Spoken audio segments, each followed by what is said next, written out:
leaving the session stating some unwarranted reason has come up, some unavoidable reasons have come up. There's this, there's that. Now see, now this is the third session of the conference. I had a word with the secretariat. See, the conference policy mentions in a way that it's very strict for everyone to attend every session of the conference. It's very, very important. If at the end of the day it's a delegate or it's one delegate or two delegates, who are facing some unavoidable reasons because of which situations because of which they are not able to join the conference, it's okay. But then if multiple people do that, it would not yield any benefit to the committee because then we'll have to shut the committee down for the day, right?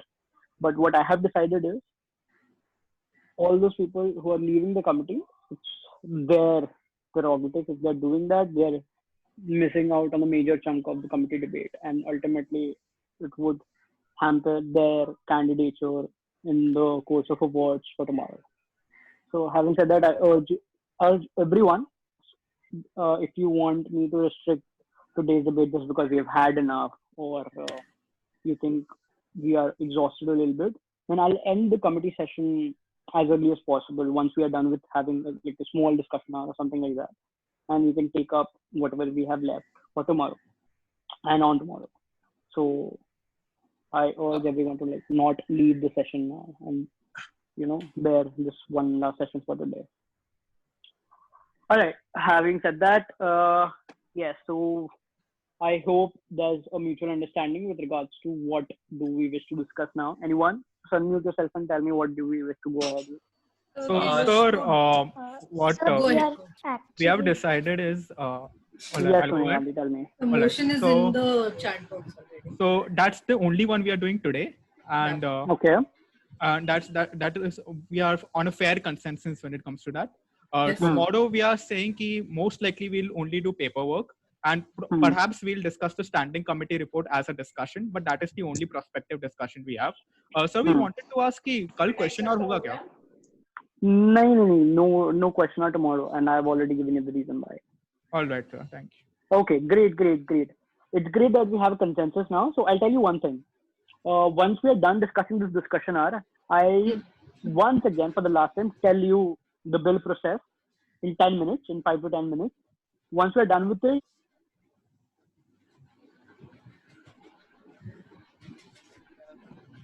So we lost your audio. You're not audible. hello. Yes, sir. Am I audible? Yes. So yeah, once I'm done explaining the bill process, all the 3 readings, I'll explain the resolution process. After that, we'll wrap up the committee for today, and we'll start tomorrow again with discussion hours. And once we are done with 1 or 2 discussion hours, we'll get into the final paper that is laid on the table. All right? Yes, sir. Okay. Now, Vignesh, you're here, right? Yes, Meera, I'm here. Yeah. All right. Fair enough. So, point parliamentary inquiry. Yes, please go ahead. Sir, is there any minimum threshold for marking the chits that we send in WhatsApp group? Threshold as in? As in, like, we have to send, like, in previous conference which I attended, like, we have to send minimum of 3 chits or kind of that, like, minimum of 5 chits. Like, no, there is no minimum threshold on the number of chits you can send. Nothing like that, ever. I don't know where exactly. No, so it is going to be average based, like, number of chits we send, it is going to be like, it will be marked. Yeah, cumulatively, I'm going to add up all the marks which are going to be allocated to each and every chit, and then sum up and then come up with the actual scoring on the chits. Yeah. Now, point of parliamentary inquiry. Yes. Can we reply to the chits after the third session ends? If absolutely not an issue. Absolutely not an issue. See, once we're done with the session, I hope that we'll be done by the session by 6 today. All right. Once we're done with the session, between 7 to 8, I'll open the window for the reply for the answers which are yet to come for the unstarred questions, right? All right. So in that 1 hour window between 7 to 8, no mode of communication will be happening on the questions wala group. that group will be restricted for unstart question. Post it, according to your convenience up till tomorrow morning. Reply whenever you can. All right. Okay, sir. Thank you. But I would urge like everyone, if it is possible, before 12 tonight, because if you do that, then it gives us an upper hand in marking all those replies. Otherwise, it becomes difficult for us to do that tomorrow, right? Because even we'll have multiple things to take care of tomorrow. All right, but it's your convenience because we have had a good full day, so it's completely your prerogative. Yes, sir. Thank you. Mihir, can we start the session Yes, with a Priyanka. roll call? Roll call. All right, Vignesh, please take the roll call. I don't have the list with me. Thank you. Yeah. Okay.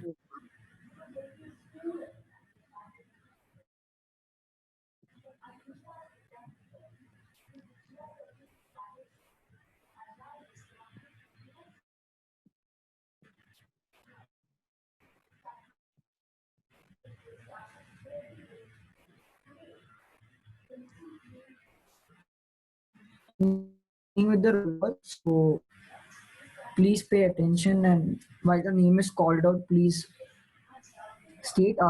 Jyotiraditya Scindia, Dr. Tharoor, Present, sir. Sonia Gandhi, Present.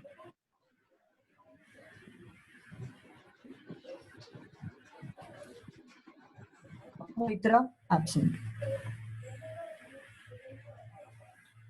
Is absent. Rajnath Singh, Present, sir.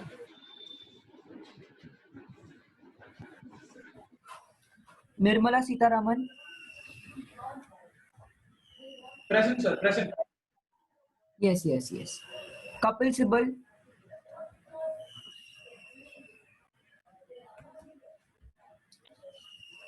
S. Jayashankar, again S. Jayashankar, JP Nadda, Dr. Harshvardhan, Yes, sir. Tejasvi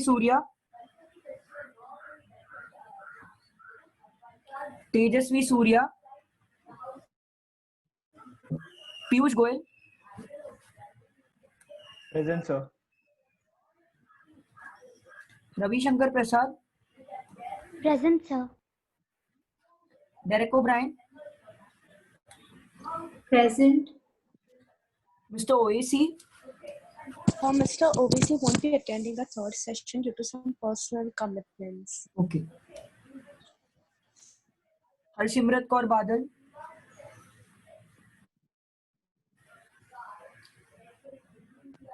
Kaur Badal, Mulayam Singh Yadav,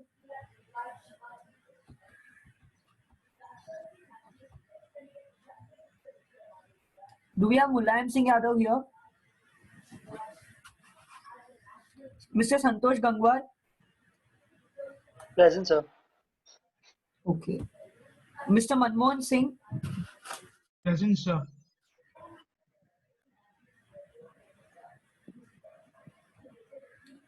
Mr. Sanjay Raut,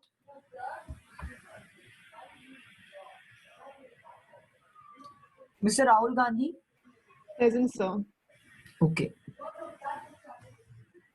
Sir Manoj Jha. Ma'am, just a minute. I'll be coming to your name, ma'am. Please don't worry. Mr. Ghulam Nabi Azad. Mr. Ghulam Nabi Azad.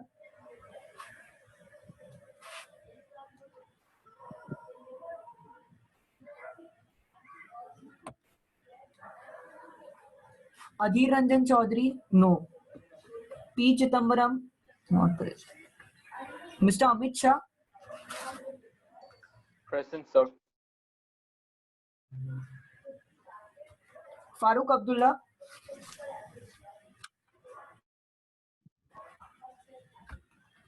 Do we have Mr. Farooq Abdullah?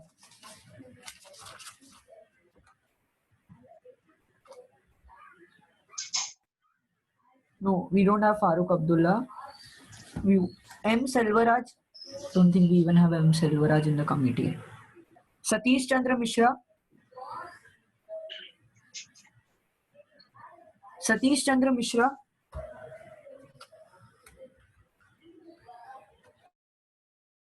Ramdas Athawale.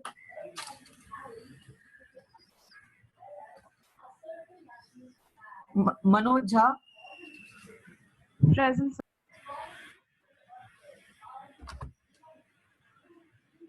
Pinaki Mishra. Do we have Pinaki Mishra?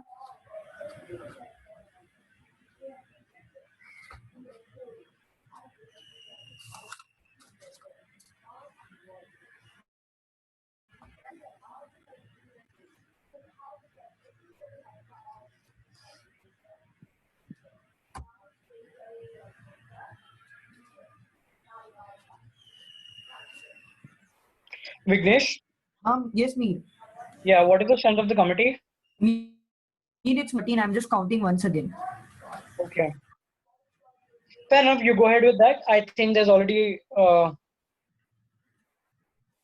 think there's a motion which is there in the chat book. Let me check that. Yes.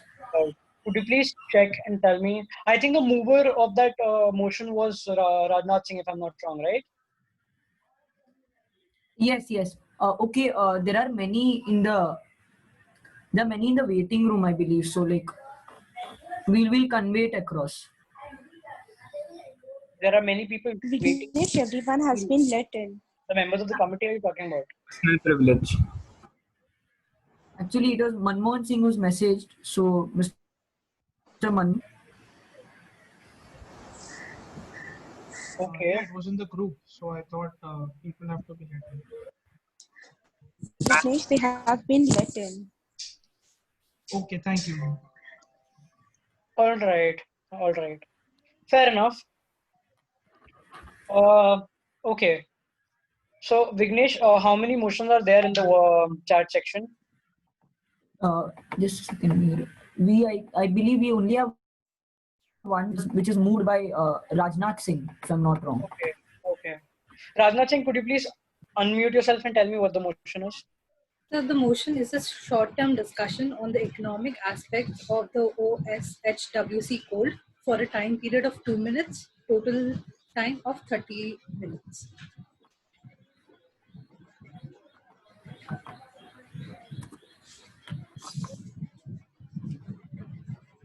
And 2, right?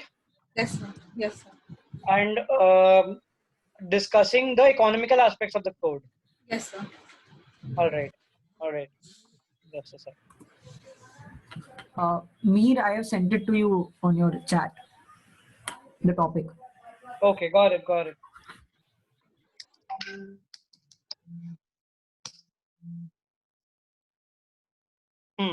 right. So all those against this motion, please raise your hand. All those against who do not want this agenda to go ahead, please raise your hand. Great. Seeing none, this motion passes. Rajnath Singh, again, would you like to? My right. Or As and when. Okay, great. All those willing to make statements in this discussion are that is to discuss the economic impact of the code. Individual 2, total 30. Please raise your hand. So I think there's a message from the secretariat. Okay, let me check. Yeah, Nandini has. Where exactly is that message? In the chat section? No, Meer. Secretariat wants to convey something. Yeah. On the PCGT official WhatsApp group.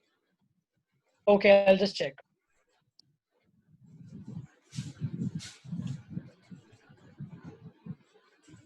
All right, fair enough. So what I'll do is I'll just recognize everyone, and then Vignesh and I will leave the room. We'll leave the room along with Vyampa. All right. That's for the feedback session, right, Vignesh? Yeah. Okay, cool. I'm just recognizing everyone and then leaving the room. Yeah, all those willing to make statement, please raise your hand. Amit Shah, Sonia Gandhi, Manmohan Singh, Rajnath Singh. As and when I'm recognizing you, please keep putting your hands down. Ghulam Nabi Azad, Santosh Gangwar,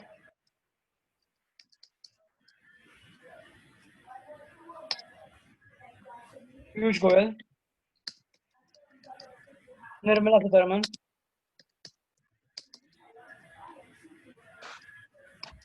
Rahul Gandhi, Shashi Tharoor,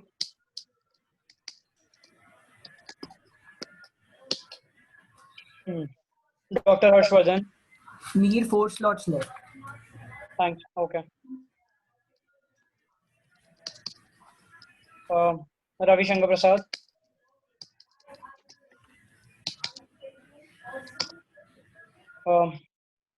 Manoj Jha.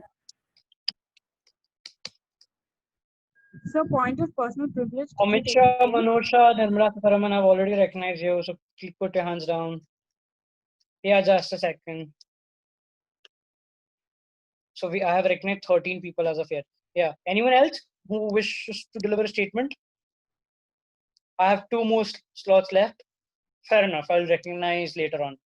Nandini, you can take the room. Before that, there was a point of parliamentary inquiry, if I'm not wrong, or a personal privilege. Any point? Okay, fair enough. Seeing none, Vignesh? Yes. Apologies. Manoj Jha was the last speaker you recognized. What? Manoj Jha was the last speaker you recognized. Yes, Manoj Jha was the last speaker. After him, I have 2 slots still remaining. I'll recognize 2 more members as and when these 13 speakers are done. All right? Sure, also, I'm extremely sorry for having wasted the committee time for 20 minutes today because of that voting procedure. I'm sorry, even I'm new to this technology and to this kind of simulation. But anyway, I think we have already figured out as to how we are going to proceed tomorrow. I request you once again, please update your Zoom application so that we can have proper voting from tomorrow onward. Because again, if you don't do that, time is going to be wasted. I can't do anything about it. It's your time. Okay, fair enough. So with that, we have Mr. Ramesh Shah as the first speaker. Sir, please go ahead. You have the floor for next 2 minutes. Vignesh, could you please start the timer? Yes, Neera, I'll just share it right now. Mr. Shah, start as soon as the timer starts, all right? Yes, sir. So may I? Okay. Greetings to the honorable speaker and all the distinguished parliamentarians out here. Well, it was a great kind of honor for getting some kind of great support indeed for what the committee and what the nation wants to do in this particular area of life. Well, what the thing we have done in the previous discussions was all about what were the main complications and what were the things to be addressed and what were the social implications which lead into the problems which had to be brought out and to be solved before the implementation of this particular bill. Well, now we need to address what is the economic impacts. Well, I would like to give a special inflation on how his nation's economy is focused. Well, we all know that the Indian economy is a decentralized economy which follows a system of market economy. So taking that into consideration and the current scenario in which the money rates are being reduced by the central banks because of the global pandemic that is causing a very bad impact. So taking that all into consideration, it's sure that a new framework is absolutely a requirement. But what we are doing with this current existing articulate is that it's going to be having a great kind of solutions for what we are facing now. We can solve the problems that we're facing, the job insecurity in here. And the number 2 was the main concern regarding to the payments of the workers to ensure their safety and security. All these actors are being well ensured in the sub points which are related to this, and we ensure that all this will be treated well before and until the bill gets passed. So we expect all the cooperations from the other side. So we are not here for any wars, but we are here for a cooperation. Thank you very much. All right, thank you so much. Since only 10 seconds are left, okay, I'll entertain one now. I'll entertain one question on the statement made by Mr. Amit Shah. Mr. Shah, you okay with it? Yes, sir. All right, one question, please. That would be, wait a second. Sonia Gandhi. Sonia Gandhi, no, you anyway have your speech lined up. Speech is yours only. So no point in you giving you the opportunity to ask a question.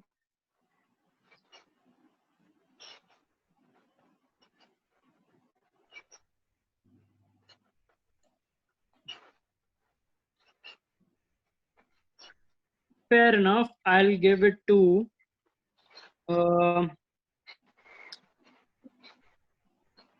Manoj Jha. Thank you, sir. Also, sir, my Wi-Fi is down, so I won't be able to switch on my video. I hope that's okay. All right. So my question to the member is that the member talks about how this will bring a change in the economy because the workers' rights are now protected through wages. Maybe the member is forgetting that ours is a labor surplus economy, and the rights of the worker with respect to negotiating with the employer are already very less. So in such a situation, if you give precedence to boosting the economy, would it not go against the cause of workers? So may I answer this question? Yes, please. So basically, the Ministry of Home Affairs is extremely happy to hear this comment from the Honorable Parliamentarian, because we believe that this is a more like supportive statement to be made.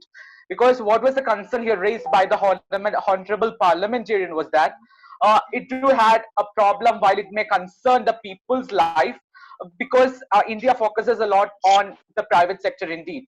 So taking that into consideration, it was our main ideal that only the special laws are going to be implemented for enterprises with over 10 people being employed. So this is creating a more opportunity for business and the boosting up of SMEs and MSMEs. So this automatically boosts up the small scale industries to cope up with the competition which is happening in the industrial market. So that's all from our side, and we will do the best to enact the same. Thank you very much. Please to follow up. I'm sorry, not granted. Okay. Yeah. The next statement is for Sonia Gandhi. Ma'am, Right. you have to for next one. Mr. Speaker, when Amit Shah comes and says that, okay, we'll ensure that all the economic rights and the prospects are protected until the bill is passed. So is suggesting some kind of gestation period in order to enact the provisions of the bill and to safeguard the interests of all? And in this particular aspect, one of the recommendations of the standing committee was something related to compensatory leaves. So is this something which the government will take into consideration in this regard? Now, a few constructives here when it comes to the economic aspect. First of all, we would like to highlight gratuity wages. This is something which the standing committee report also picked up. By gratuity wages, I mean that some kind of post-employment benefit. Here, it is essential to know that we are talking from the point of view from the major stakeholder, that is the workers. Therefore, any kind of post-employment benefit, such as the gratuity leaves, is important. And in order to have such provisions incorporated, it is essential that we take into consideration the trade unions and the labor unions and other such bodies in any kind of policy-making decisions. Secondly, another discrepancy which I would like to point out when it comes to offenses. Section 106 and 107 talk about compoundable offenses. So in this regard, we believe that when they say that 50% of the penalty can be compoundable, so we need to know what is the approach towards this 50% penalty when the same code stipulates penalty which is as high as 3 lakh rupees. So in that regard, we believe that this notion of having compoundable offenses may be misused by the employer or may be misused by a company. In that regard, speaking of company, there's also discrepancy. When it comes to the definition of company, it is included under the wide ambit of occupier. However, in section 102, they talk about company directors with respect to the Companies Act of 2013. Therefore, this disregard for other legislations has become a constant theme when it comes to this code, and we would want the government to cordially see to it. All right. Thank you so much, sir. With that, Uh, the next speaker in the list we have is Mr. Hello. Manmohan. Sir, point of personal privilege. Yes. Could Mrs. Sonia Gandhi again repeat the sections which she just mentioned? All right. Mrs. Gandhi, could you please do that? Sir, I mentioned several sections. I think towards the end, I mentioned section 102. 102. Okay. All right. Thank you. The next Thank speaker you. in the list we have is Mr. Manmohan Singh. Sir, you may go ahead with your time.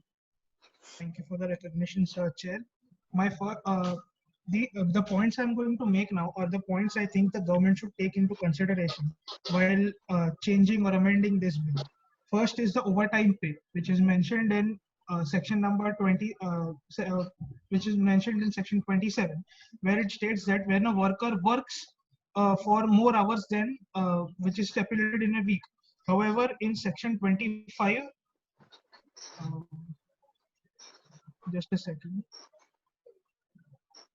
In section 25, subsection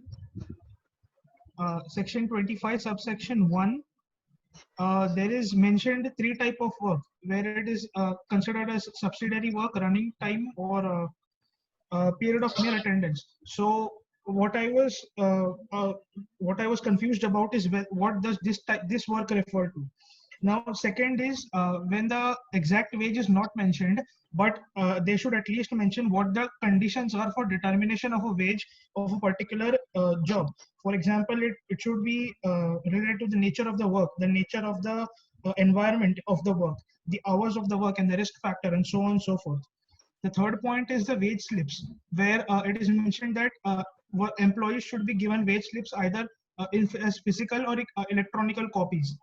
But what the wage slip should contain is not mentioned. I think this should be clarified. Now, the last point I want to make is about the compensation, where it says that a maximum of 50% compensation will be given according to the grievance of the worker. But according to there is the Employee Compensation Act, which also stipulates compensation to be given for workers. So, which of the two is going to be followed is a point of confusion. So, I think many more points are there which the government has to address. I think these are some of the few of them. Thank you. All right. All right.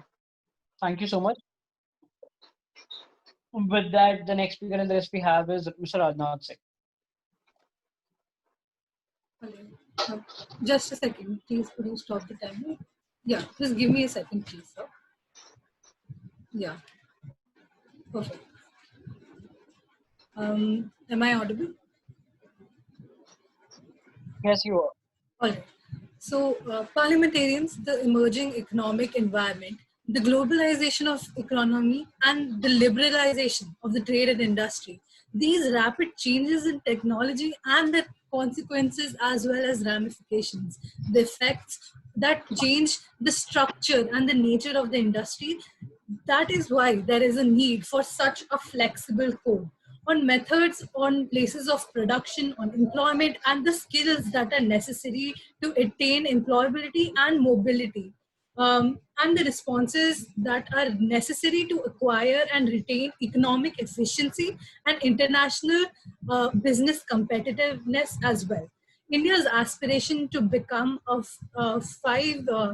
$5 trillion economy depends critically on the promoting of the pro-business policy that unleashes the power of competitive markets to generate wealth on one hand, and sort of leaning away from the pro-colony policy that may favor private interests over that of the general globalization skill.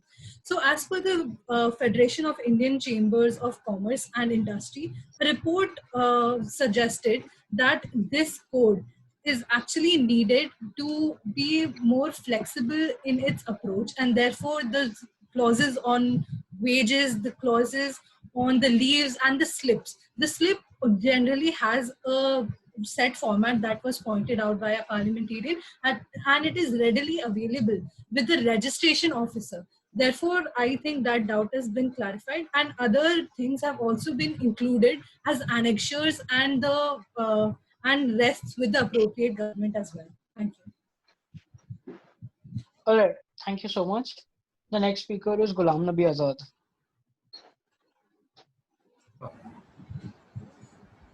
Should I start? Yes.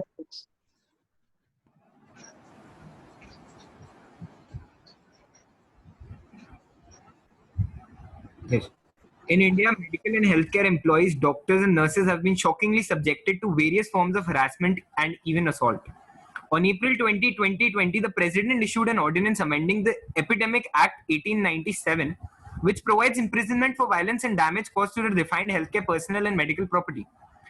The ordinance came rather late in the day, but it would not have been necessary had the government enacted the proposed healthcare services personnel and clinical establishments Bill 2019, which had in some cases even tougher provisions than the ordinance. The bill is also more expansive in certain areas, such as covering damage zone done to property, and like the ordinance should also include community health workers in its coverage. Violence against healthcare workers, especially doctors, is not new, and medical personnel have often gone on strike demanding protection to their lives. The passage of this law must be high on the agenda.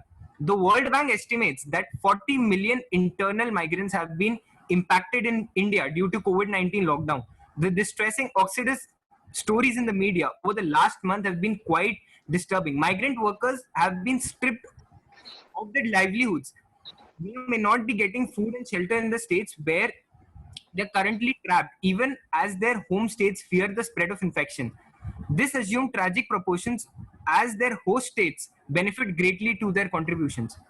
At the same time, spontaneous protests have erupted in few places. In Surat, hundreds of migrant workers protested in a very public manner at least 3 times. A clutch of public interest legislations and other have been filed in the Supreme Court in the various high courts.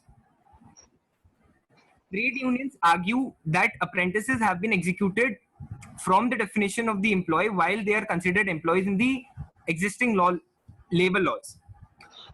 On the major points of contention between government and these unions is the replacement of labor inspector with inspector cum facilitator. This, the union says, has been done to make the authority toothless.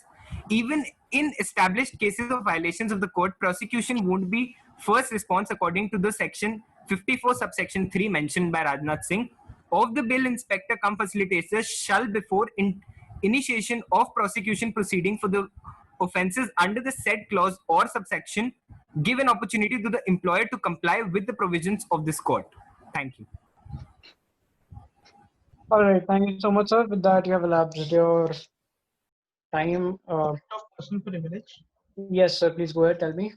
May I know who was the speaker before the sir that just spoke now? Ghulam Nabi Azad. All right. Sorry, I didn't get that. Ghulam Nabi Azad, the last speaker, right? No, the speaker before her, before this, sir. Before Ghulam Nabi Azad, it was Rajnath Singh. Thank you very much. Yeah. The next recognized speaker in the list we have is Mr. Santosh Shingwar. Sir, you have the floor for next 2 minutes. Please go ahead. Thank you so much for the time, sir. Hello? Am I audible? Yeah, go ahead. You're audible. Yeah. Okay. So the act clearly gives the guidelines with respect to the duties of the employer and the duty of the employees. This gives a clear indication to the employers of the standards that they have to adhere to. The rank of ease of doing business of India has risen to 44 in the world, according to the World Bank. Mr. Manoj Jha said that there is no mention of insurance for the safety of the workers. I would like to state that the employer is already paying 3.25% of the employee's monthly wage into ESIC, while an employee contributes to 0.75% for the benefits, including reasonable medical care and benefits. This bill facilitates a great deal of FDI, as we can see that there is a shift in the manufacturing world, and India being emerged as a great player. This bill will be the first step to take India to that goal. Thank you so much, sir. All right. Thank you so much. The next Okay, fair enough. Considering the fact that you have a lot of time in your hand, I'm going to allocate this time for two specific questions. In order for that to happen, Mr. Gangwar, are you open to accepting questions from other members? Yes, sir. All right, thank you. Two members willing to ask questions to Mr. Santosh Gangwar, the Labour Minister. Please raise your hand.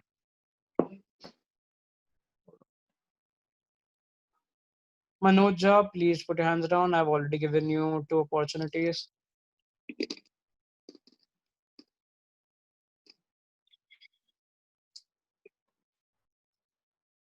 Shashi Tharoor, followed by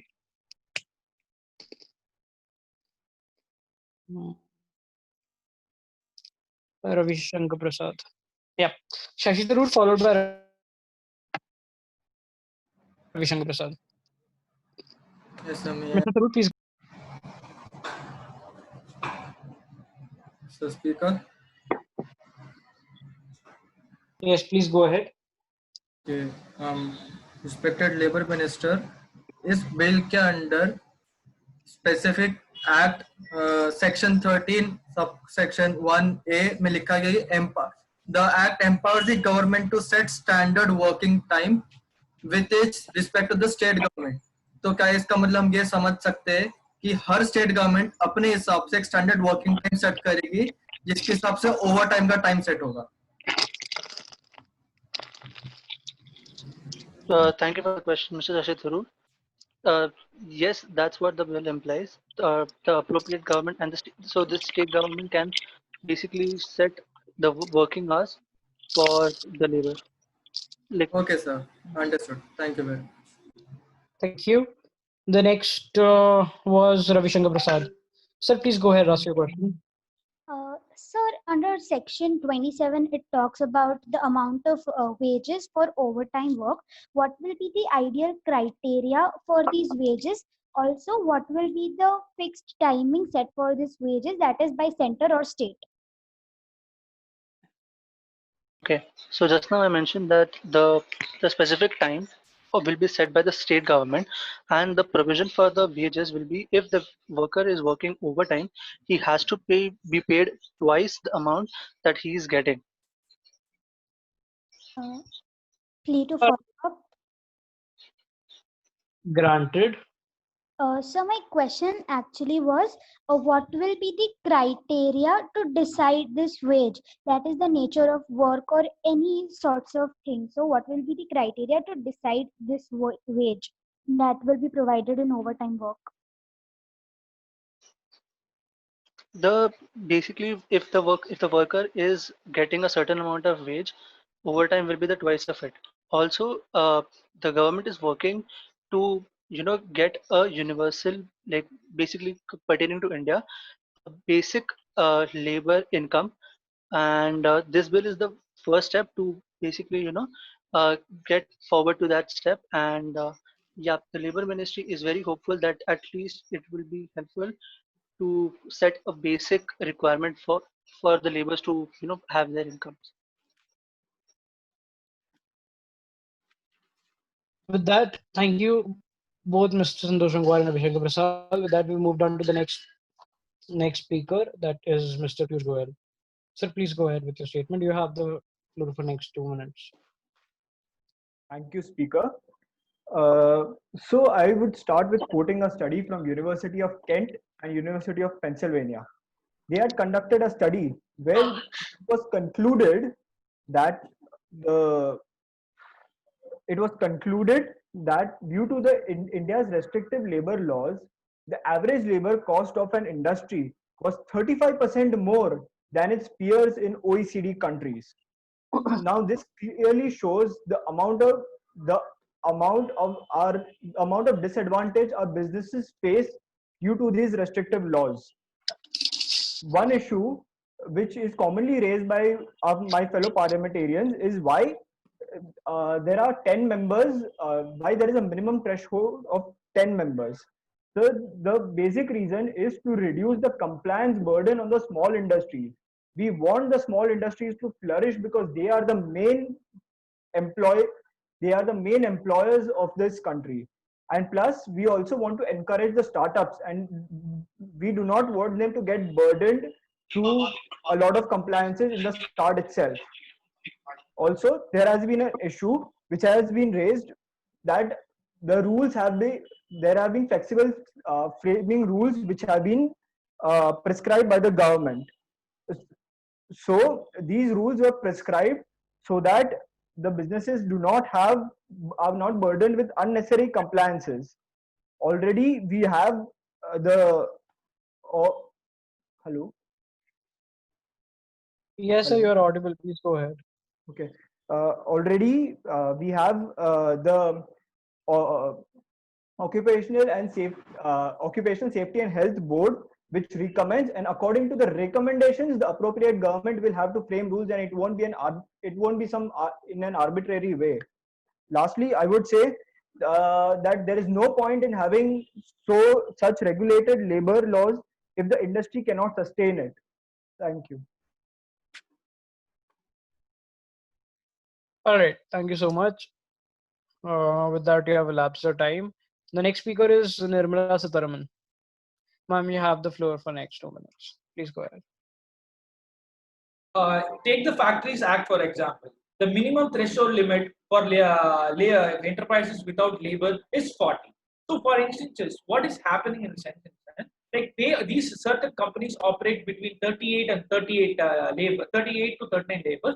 So, to avoid complaints, these enterprises are reluctant to expand their business, fearing complaints. On the other hand, there are infant companies, newly growing companies who need incentives from the government. So we need to come up with a policy that incentivize only the infant companies, not the dwarf companies. So that then the BJP government in Rajasthan brought an amendment to Factories Act and reduced the threshold from 40 to 20 and 20 to 10 for things with power.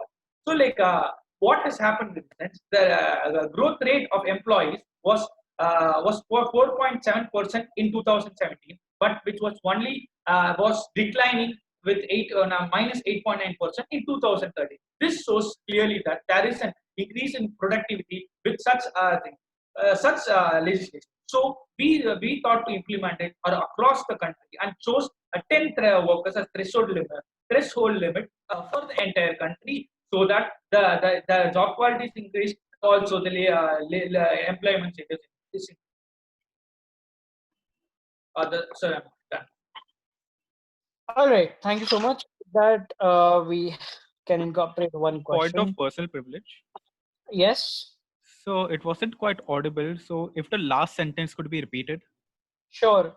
So basically, like what I said was, like we are implementing settings such thresholds to increase the employment and also the job quality.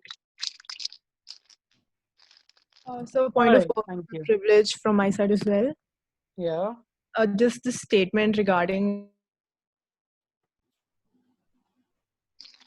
the state of Rajasthan that Nirmala Sitharaman ma'am just said, a repetition of the statement, like the conclusion of after the implementation of the policy in Rajasthan. Yeah, the statement about that.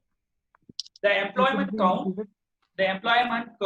in Rajasthan grew by 4.27 in 2017, but it was declining in 2013 with a negative growth rate of 8.91%. So which proves that this policy is successful. This happened because of, just a clarification. This happened because of the factories amending the Factories Act in the state of Rajasthan. Okay, thank you. This happened in 2015. This act happened in 2014. All right. Point of personal privilege. Yes, sir. So could you please repeat? Could you please ask the Honorable Minister to repeat the political party which they mentioned? The ruling BJP government at that point. The Rajasthan was ruling by majority BJP government. It had its full majority, not like the current Rajasthan. Yeah, all right. I think that in itself is self-explanatory. With that, I'll be entertaining one question for Mr. Nirmala Sitharaman, and that would be Rahul Gandhi. Okay, thank you. So Honorable Minister, my question to you is that when you stated that after the changes in the policy of the factory law and its implementation in Rajasthan, there you saw decline in performance. But how can you say that this decline in performance was just because of this change in the policies of the bill, and not because of any other reason? Moreover, do you think that it is like blaming and playing the game of whataboutism in this sense, and totally disregarding the fact that the basic rights of the workers should also be taken into consideration? Thank you.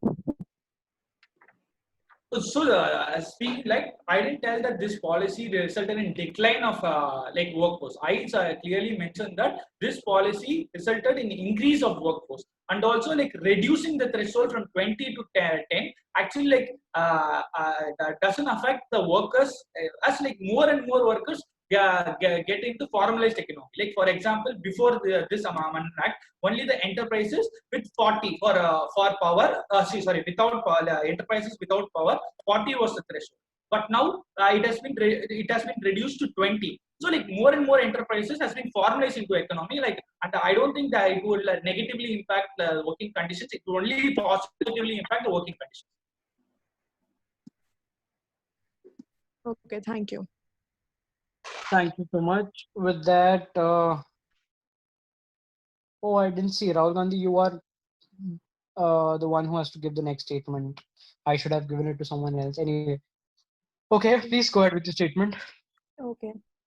So thank you for the recognition, Chair.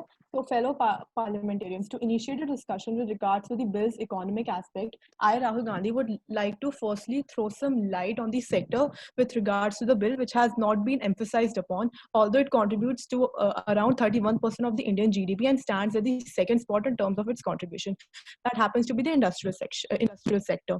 Completely agreeing to the recommendations by Mr. Chandrajit Banerjee, Director General of CII, or the Confederation of the Indian Industries, I believe that extending the OSH code's provisions to smaller enterprises must be taken into consideration, as it will add to their costs and impact their margins. It would also adversely affect expansion, which is seen to have strong relationship to creation of new jobs. Our Honorable Home Minister mentioned the fact that MSMEs businesses is on a boost. However, the reality picture is totally different. According to me, the code should have specifically mentioned provisions for facilitating the MSME sector, for ensuring the ease of doing business and simplification of rationalization of provisions.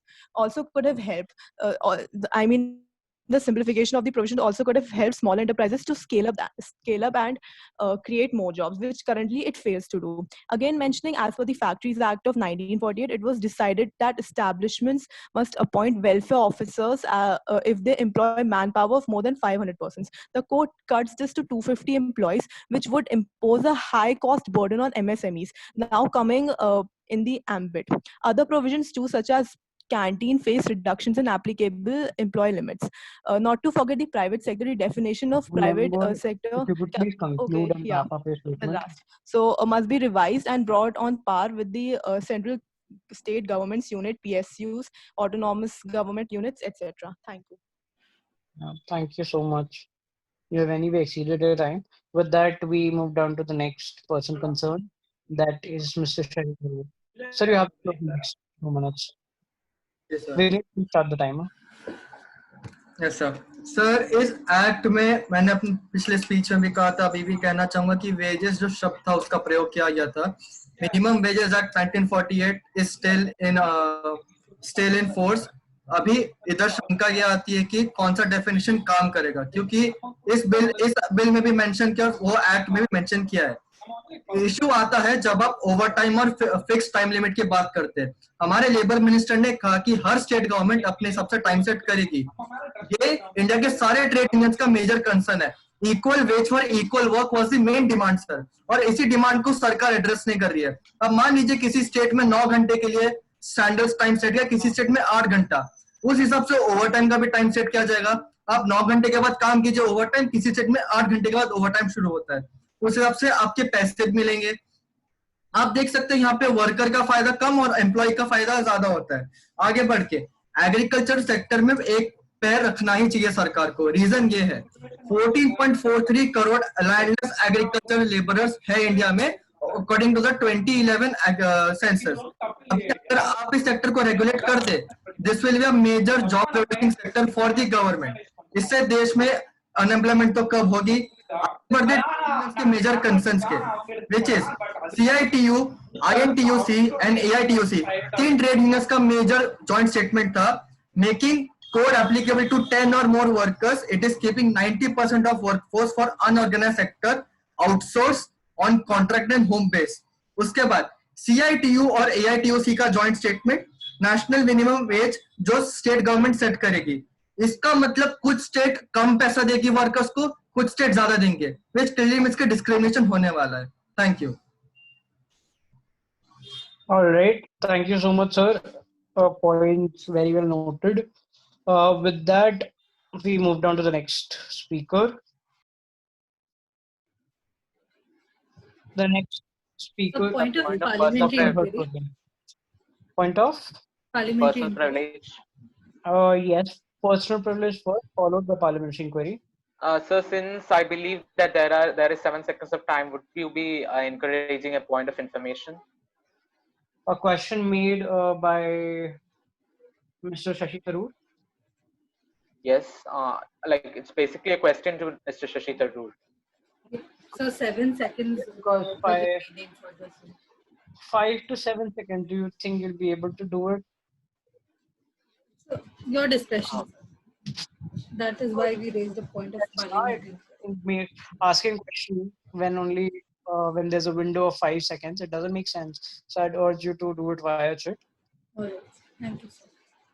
Thank you. So the next person concerned is Dr. Harshvardhan. Sir, please go ahead. You have the floor for next 2 minutes. Okay, thank you, Chair, for the recognition. Greetings to the fellow parliamentarian, and their points were well mentioned. So in the last discussion, we talked about the social impact, and right now we are talking about the economic implications.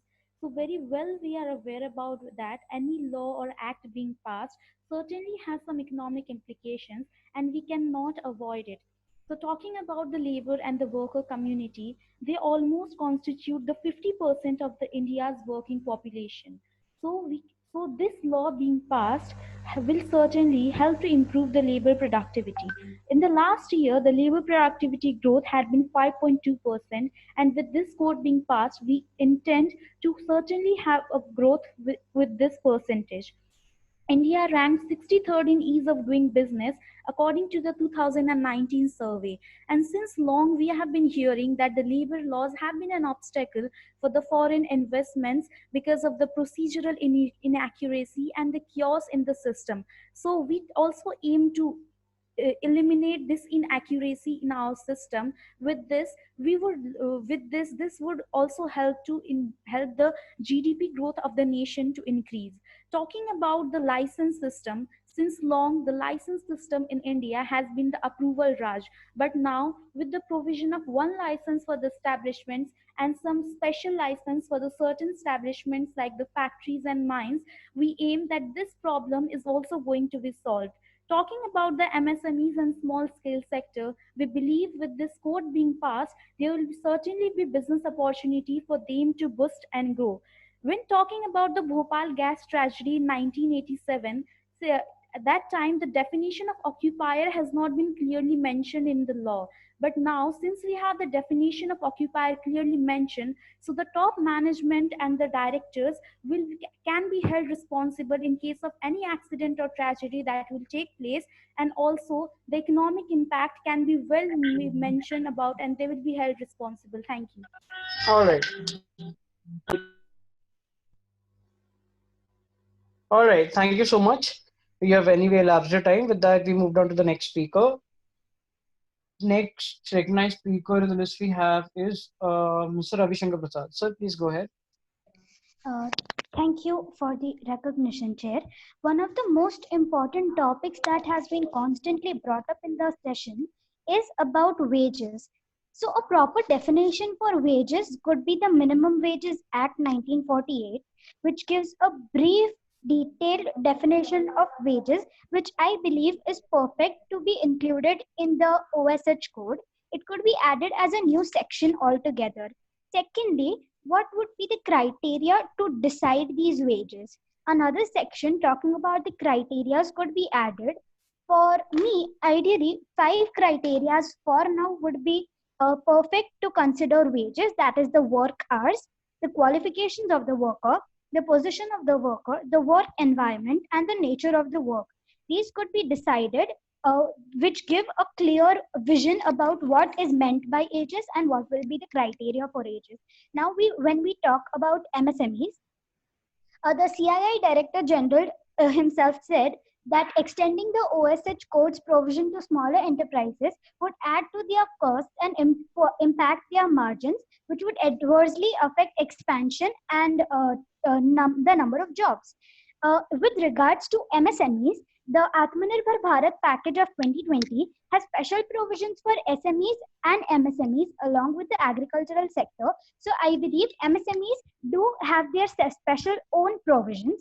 Now, with regards to overtime and the fixed work hours, if the labor minister feels it's appropriate, the work hours should be set by the center and not by appropriate state governments. For once, it could be varied in different states. So following the hours of work convention of 1930, 48 hours per week and 8 hours per day would be an ideal work condition for every worker, and hence on the request of public, the workers could be modified by the states as in when a demand or a need arises. Thank you.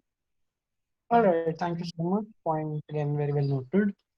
With that, you have anyway lapsed your time, so we move down to the last speaker of this session. Okay, the 13th speaker. I'll recognize 2 more once we are done with the 13th speaker. That is Mr. Manoj Shah. Sir, please go ahead. Thank you, sir. So first of all, when we discuss the bill, we must see that there has been a constant back and forth between the Law Ministry, the Defense Ministry, the Labor Ministry, and it goes on to tell us that there is a lack of understanding within the government itself with regards to what the bill entails, and the government is just bulldozing a legislation for the form and show. Sir, at the smallest provocation, inflexible labor laws have been cited for hindering the economic growth, the statement in question being that of Mr. Rajnath Singh. But if labor laws were really hindering economic growth of the country, we would have never been able to grow past the liberalization phase to eventually evolve into the kind of economy that we are. So such development with the government, which the government is proposing, would have no meaning if the leaders in government and in the corporate sector, they secured the same growth of economy at the cost of health and safety of workers. So now take the example of China. China has the strictest laws with regards to contract labor. However, China still continues to flourish in the manufacturing industry, and there is constant growth in their economy.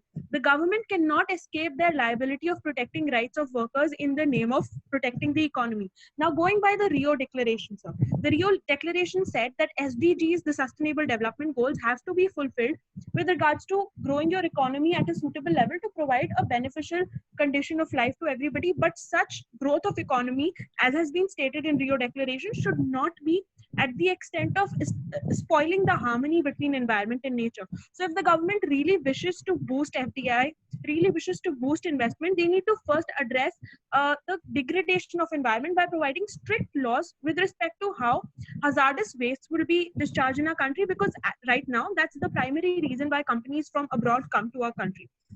Now, sir, as Mr. Piyush Goyal said, the entire aim of this is to ensure that the main employers, which are the smaller industries, will be encouraged. However, the biggest employer in our country is the agricultural sector, and the government has conveniently escaped to include them in the bill. And so that goes on to prove that these are actually just statements for the sake of it. There really is no application of these statements in practice. All right. Thank you so much. With that, we have actually completed the floor for 13 speakers. Now, see, what happens in Lok Sabha or any other parliament conventional committee is that once the total time period is elapsed, we generally do not take more speakers, right? And generally what we do is we do not also have the individual time being, but considering the nature of the conference, I think it was better for us to have an individual time being considering paucity of time. Now, right now, the situation is that we have already elapsed more than 1 hour, I guess, on one specific discussion hour. So, me taking two more speakers might result in unfavorable situation for a couple of people because then they would want to propose an extension motion to this. So, what I suggested, I think if there is anyone who has not delivered a statement as of yet in this particular discussion hour, I'd be inclined to take that particular member. However, if there is someone who's already delivered a statement, we would end this and I'll explain you the final documentation process because it doesn't make sense for me to repeat more speakers. Otherwise, it would lead to some kind of extension motion again. If there is anyone who has not spoken at all, I would like to give an opportunity to those people first. All those who have not spoken, please raise your hand.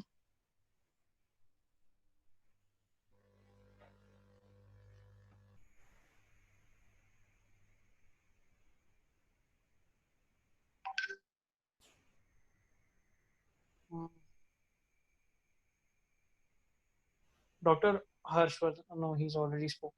I think everyone, whosoever is there on the panel today, like at least in this particular session on the conference, everybody has given a speech in this particular statement.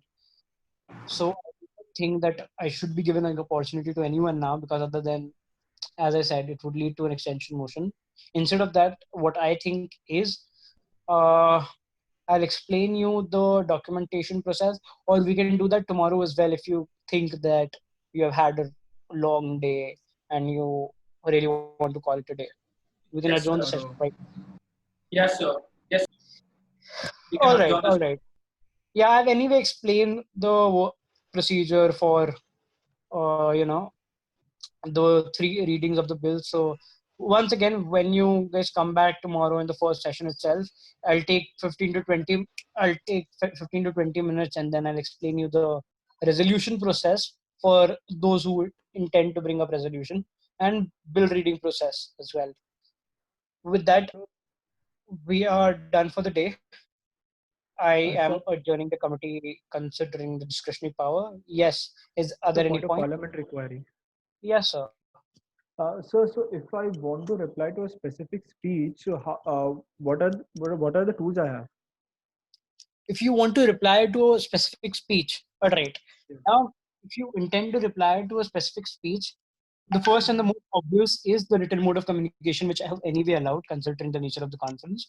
You can use the WhatsApp group, you can use the chat section, but we have been using the WhatsApp group primarily because I'm getting disconnected. A couple of members are getting disconnected, so the chat is getting erased. Right.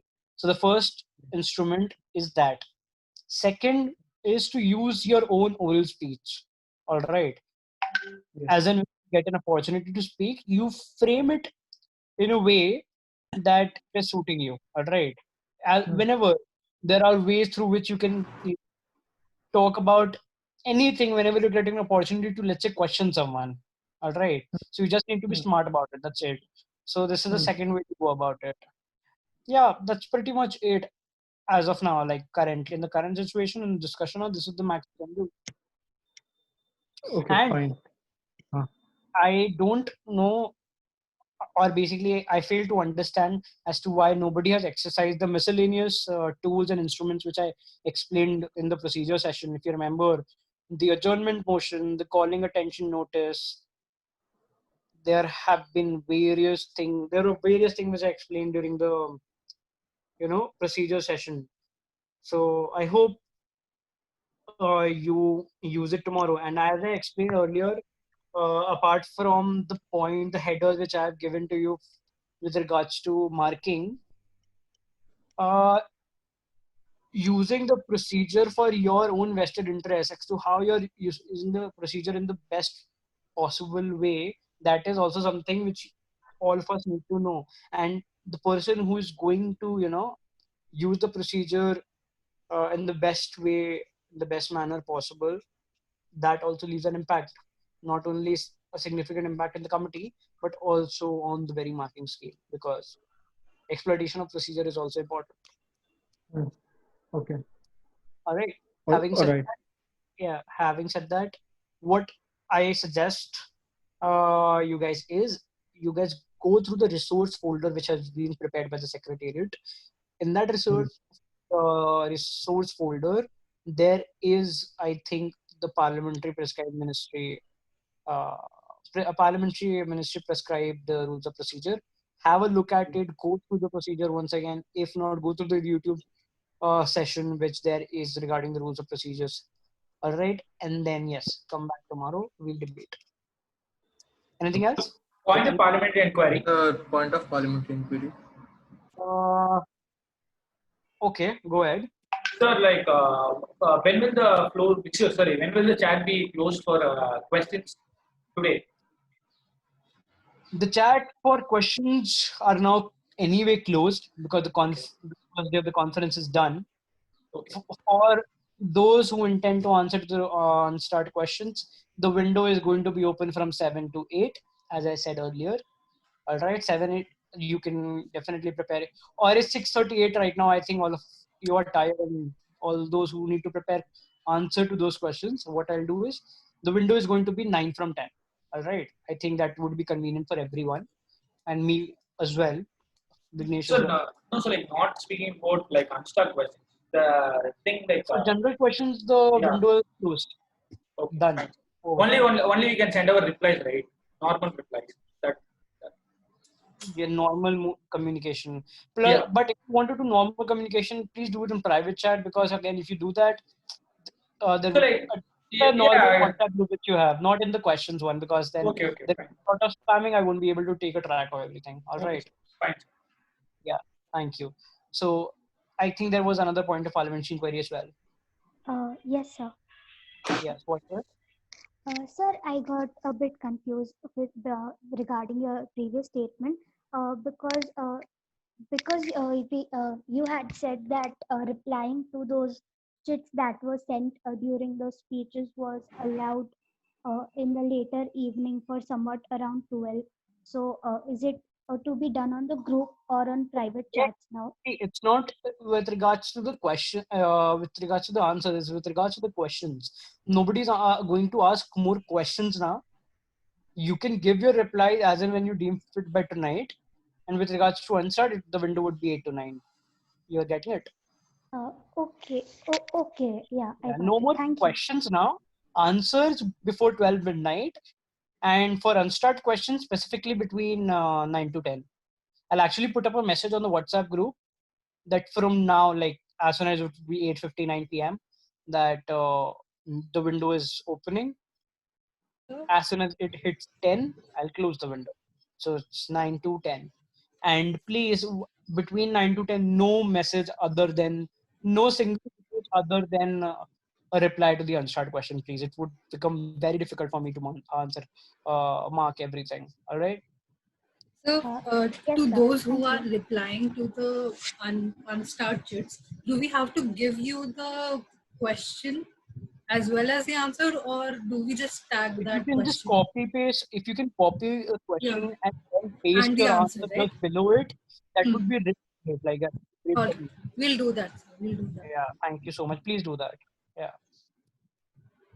All right. Thank you so much, everyone. So I have another doubt. This is not a parliamentary based doubt. It's just on an informal note. What else do you expect out of the committee for tomorrow? See, again, as I said earlier, finally a good question coming up. Now, what exactly I expect from the committee is engagement tomorrow. See, today engagement was really not good. It was not at all